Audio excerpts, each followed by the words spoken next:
કેન્દ્રીય ગૃહ મંત્રાલયની સૂચના મુજબ જૂનાગઢ અને કેશોદમાં આજરોજ ઓપરેશન સીલ મોક ડ્રીલનું આયોજન કરવામાં આવ્યું હતું। મોક ડ્રીલ દરમિયાન રાતે 8:30 થી 9 વાગ્યા સુધી બંને શહેરમાં સંપૂર્ણ બ્લેકઆઉટ રહેશે અને સાયરન વાગશે। આ સમય દરમિયાન નાગરિકોએ લાઇટો બંધ રાખવાની રહેશે।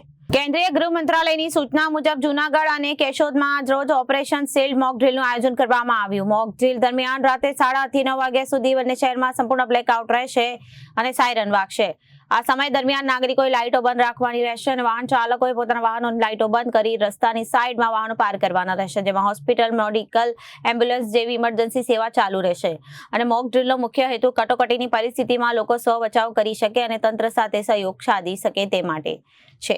કે 31 મેના રોજ આપણે જૂનાગઢ શહેર અને કેશોદ નગરપાલિકા ખાતે હવાઈ હુમલા બાબતની મોક ડ્રીલ કરી રહ્યા છે।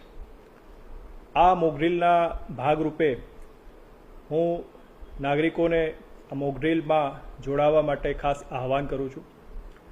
આ સમગ્ર મોક ડ્રીલ છે એ આ બે સ્થળોએ હવાઈ હુમલા થયા બાદ કયા પ્રકારના આપણે રિસ્પોન્સ આપવા પડે, કયા પ્રકારથી લોકોને તૈયાર કરી શકે એ બાબતની છે।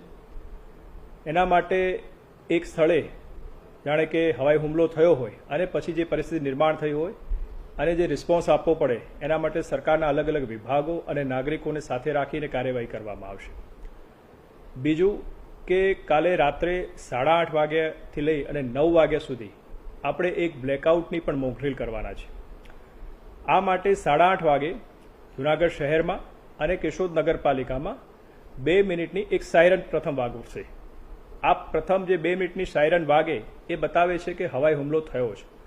જેવી આ સાયરન વાગે એટલે નાગરિકોએ પોતાના ઘરમાં જે લાઇટ હોય એ તમામ બંધ કરી દેવાની છે। સાથે સાથે સ્થાનિક સ્વરાજ્યની જે સંસ્થાઓ છે એને પણ સૂચના આપવામાં આવી છે કે જે સ્ટ્રીટ લાઇટ વગેરે છે એ બંધ કરી દે। જે વેપારી લોકો છે એમને પણ હું વિનંતી કરું છું કે આપના દુકાનોમાં અને દુકાનની બહાર જે લાઇટ હોય એ પણ બંધ કરી દે। અને ઉપરાંત જે રાહદારીઓ હોય કે જે આ સમય દરમિયાન રસ્તા પર પોતાના વાહન લઈ જતા હોય એમને પણ વિનંતી છે કે જે આ સાયરન સંભળાય તો રસ્તાની બાજુમાં આપના વ્હીકલ રાખી અને વાહનની જે લાઇટ છે એ પણ બંધ કરી દેવાની રહેશે।